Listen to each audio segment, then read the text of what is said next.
So I'm delighted that we're back with Series 2 of the Balance Sheet podcast Venture Recruitment Partners. We've pulled out the stops this series with 5 fantastic interviewees, and Chloe has also invested in some fantastic new software to help along the way.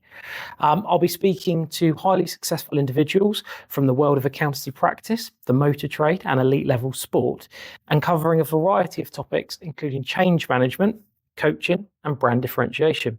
Welcome to the Balance Sheet with me, Andrew Merkitt. So this week I'm joined by James Gage, Director at North Star People. After a successful career in recruitment with Hayes, James hopped over the other side of the fence and has been coaching recruitment consultants, rather you than me, James, for the last 10 years or so. James is obviously a good friend of our business and has been working with the team at Venture in Chilworth for how long now, James? I think about 8 years, actually. Okay, fine. Yeah. Very good. Unfortunately, you've had to deal with me along the way. There's the grey hair just there. Yeah. So I guess sort of good place to start for those who aren't aware. Tell us a little bit about who North Star People are. Yeah, North Star are essentially a business advisory, and we support companies by sometimes being a fractional board for them if they're not big enough to have their own board. But we also, I guess, create a bit of a North Star for business leaders, so we help them achieve the goals that they're wanting to achieve. I also head up our learning and development practice, so I support their team with their development as well. And I guess the topic of focus for today's chat is around coaching. So how does a coaching session with yourself, how does that look like? How does it work? Yeah, there's different kinds of coaching. So as an external coach, the way I work with my coachees is I start by trying to understand what they're wanting to achieve. So we talk through their goals, why they're wanting to achieve those goals, what they mean to them. Or sometimes we talk about what does good look like? What is it they're striving to achieve? So this is all part of something called the GROW model. So that's the G. The next bit is we talk about the reality. So where are they at right now? Why are they at where they're at? What is it they've tried? How's that working for them? Maybe a bit about how they're feeling about their current situation. And the O is we start talking about options. Now, a good coach really tries hard to bite their lip at this point and helps the coachee to work out their own way forward. So we ask them lots of questions to try and establish the best way forward to achieve their goal, ultimately, lots of different options. And then the W in the GROW model is about the way forward, or the what next, sometimes it's called. And this is where, as the coach, we try to hold the coachee accountable for what are they going to do, when are they going to do it, how are they going to do it, how committed are they, and then we'll arrange at that point some kind of follow-up as well, and perhaps discuss about any other support they might need in order to achieve that goal. So that's really how a coaching session works as an external coach. Fantastic. And we spoke just a bit before when we were talking. It's something we've spoken about sort of over the years. A key sort of part of the process for you when working with people is that sort of initial chemistry meeting and sort of coaching desk side as well. Sort of talk about that and sort of why I feel like that's really important. Yeah, so as an external coach, I'm really conscious that if the coachee doesn't get on with me, it ain't going to work. So we have to kind of, I guess, build rapport and decide that we can work together. So we'll always start with a bit of a chemistry meeting, getting to know a bit about each other, trying to understand a little bit loosely about your goals, just to check that I'm the best person to support. And then we'd start the coaching session. But it's absolutely fine for coach or coachee at that stage to say, do you know what? I don't want to work with you. And that's absolutely fine. How often does that happen? Pretty rare, I have to say, but that's the purpose of it, because there's no point going down that relationship if you feel it's not going to work. Yeah, it's really important. Yeah, fine. And I guess to an extent, as much as the chemistry meeting is important, you sort of, I guess, have to adapt, and they have to adapt their coaching style at various points throughout the process. I guess why is sort of the coaching style for yourself or potentially for them as well important from the process? Most coaches tend to use a non-directive style. What we mean by that is we're not coming in and telling you what you should do. What we're doing instead is asking you lots of questions to help you understand what you need to do in order to move forward. There are times though when some coaches might use a more directive style, and that's when perhaps more quicker results are required. So therefore the coach is prescribing a little bit more. There's also some holistic coaching styles, transformational coaching styles, and various others. Personally, I would use non-directive mostly, and I'm also what's called a performance coach, which means I'm all about helping people improve their work performance ultimately. Why are those two going slightly off piste here? But it's an interesting point you've raised. Why are those two styles sort of your preferred methods? Is it something that works personally to you? Is it something you feel is more productive? I strongly feel that as a coach, I need to empower the individual to achieve the results they want to achieve. I've learned that actually the greatest skill I have is the asking of questions, not the telling of answers. I don't come into a coaching session thinking, I know more than you, Andy. I could do this job myself, but hey, let's help you. Yeah. I actually come in believing that you can do everything you want to do. I just want to help you realise that. So that's why I've adopted that style. And that's, I guess, the predominant coaching style. There's also mentorship, which is often quite confused with coaching. Mentors, a little bit like Yodas, they're the people who do have the knowledge and they want to impart that knowledge on you. And that's a very different style of development. Probably in a lot of sectors, and correct me if I'm wrong, James, but I think there's probably a perception that coaching, teaching, mentorship is obviously very important for those at an early stage of career, but holistically, I guess it's probably, and practically, it's as important for those at a later stage of career. Would you agree with that? Yeah, definitely. Coaching is about unlocking someone's potential. If you're coaching someone, you very much believe in their capabilities, and you're helping that individual become more aware of their capabilities, partly through empowerment. So I think that is useful at any stage of someone's careers. I think anybody would agree it's nice to have someone doing that with you. But I also think it's really important that if you are a manager of people, that you become a coach too. Coaching is, as we said already, very much about asking of questions rather than giving answers.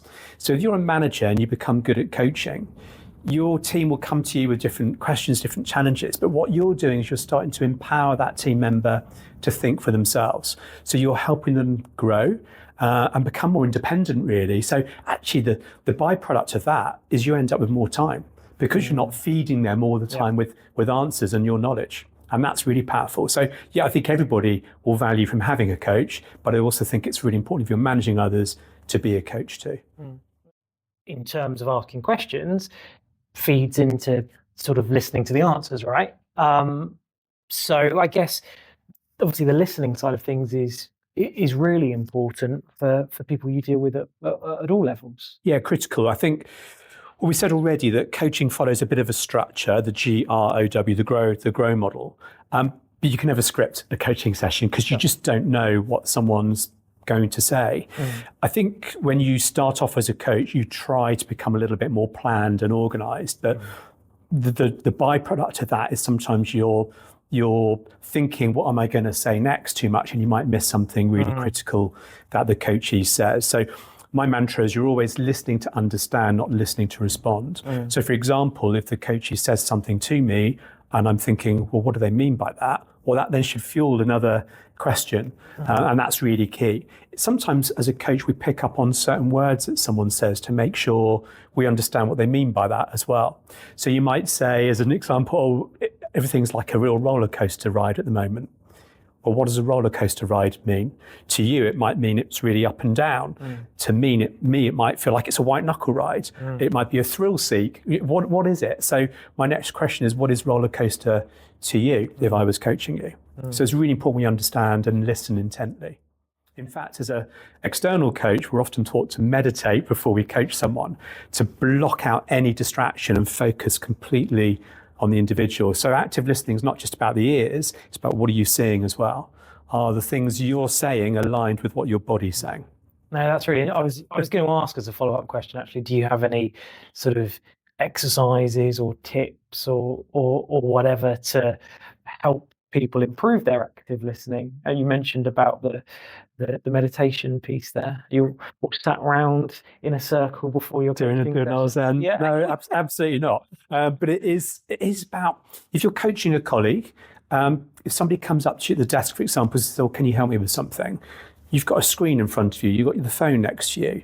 that isn't going to help you to coach your colleague. Sure. So you literally have to turn away from those things, go, yeah, sure, what is it you need help with, Andy? So that then is blocking out all those other things. So what I would say to anybody coaching someone else is just get away from all those distractions and give undivided attention. And I think that's precious for anyone to receive, is someone else's undivided attention. We don't get that very often. Yeah. I think it's a really good point. I think particularly in the job we do, it's so reactive, isn't it? That you think the email that came in 2 minutes ago is the most important thing in the world, whereas actually parking it that can wait 5 minutes. I'm in the process of something It's that dopamine hit, isn't it, of another Yeah. ping of a message that comes through. But yeah, if when you're managing people, your people are more important than that next email for sure. Yeah. Good. No, good. I guess a lot of managers we speak with, and probably you do as well. No names mentioned. Struggle to delegate tasks. It's one of the toughest areas I found, certainly, when stepping up to managing people. I guess, why do you think that's important? And I think there's quite a clear differential between delegation and allocation. Yeah. So why is that important? How would you describe the differences? Well, the nickname for allocation is dumping. Yep.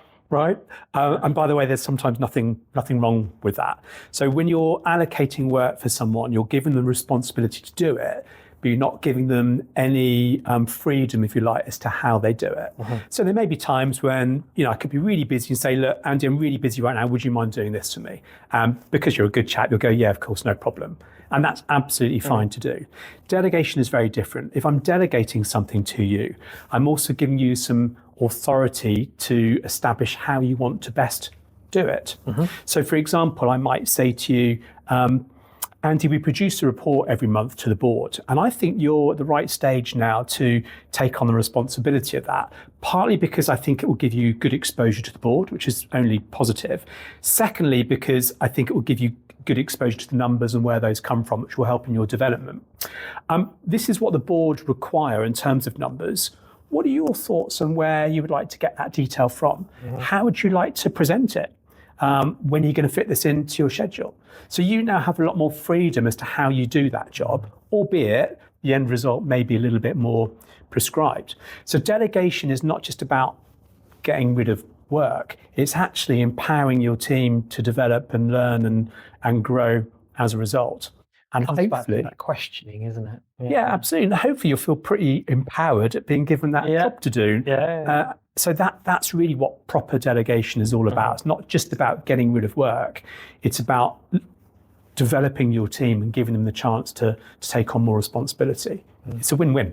Yeah, definitely. And that's, as we've said, we've both seen that's quite a common challenge that leaders have. But are there sort of other common areas that you see sort of leaders challenge with and asking for your particular help with?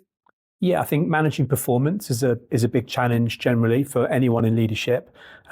People are often fearful of confronting underperformance. I think that's really key. I would also say having the courage to ask for feedback from your team on you and what you're like as a manager. I think that's a great thing to try and conquer, because you'll learn an awful lot from them as well. So I really would recommend that.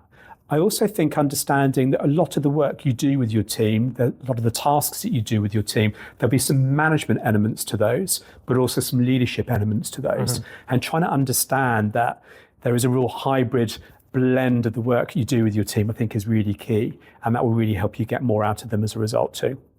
How do you what do you find sort of, is there one particular way that has been effective for any of those topics? I mean, the one that springs to mind for me, again, in terms of challenges from my background, is that sort of performance management piece. Are there any particularly sort of like effective ideas or processes that maybe sort of you could give a snippet to people out there that might be of interest? Yeah, I tend to use the 3C model. So it starts off with clarity. So people need to be very clear on what is expected of them. No ambiguity. And this is where things like SMART goals come in really useful. The second step really crucially is commitment. We have to get their commitment to deliver. And in fact, delegation and coaching can really help with that. So the end goal, I said, might be prescribed, but asking that individual, how do they feel they can achieve that? What do they feel the things that they need to do in order to achieve that? How are they going to make that work? When are they going to fit that in? That helps you get the commitment. And then the third C is about courage to pick up on it when it's not working out. With delegation, I think the real balance there is not meddling when you delegate. I've given it over to you now, so it's now your responsibility. But it doesn't stop me keeping an eye on things and checking that it's working in the right direction. So the board report, for example, if that was due in a month's time, I might arrange to check in with you in 2 weeks to make sure that you're comfortable with it and that you're getting everything together. I'm not going to wait for a month and go, did you do it? What do you mean you didn't do it? That's crazy. So having the courage to step in, check that things are going well, but also the courage to deal with it when it hasn't happened, I think is really key. And how, again, we're going off piste here, but I think it's a really interesting topic. How do you, how small a task or how big a task is sort of useful to go in depth as setting smart objectives or managing it that from that perspective? Because obviously you've given a big example there of dealing with the board, but what about something small like making more calls? Like, how do you know what I mean? Where do you see the level in terms of what's worth setting smart objectives for and what's maybe just get on and do it sort of thing? Well, I think at the end of the day, what gets measured gets done, right? So people are very clear on what they need to do, what's expected of them, and there is some kind of measure in place. They're more likely to deliver against it because they know, I haven't done it, I'm going to be in trouble, or great, I'm on track. So I think that's really key. Ultimately, in time, we've got people who are more experienced. You don't want to be micromanaging every detail of what they're doing because that will drive them crazy.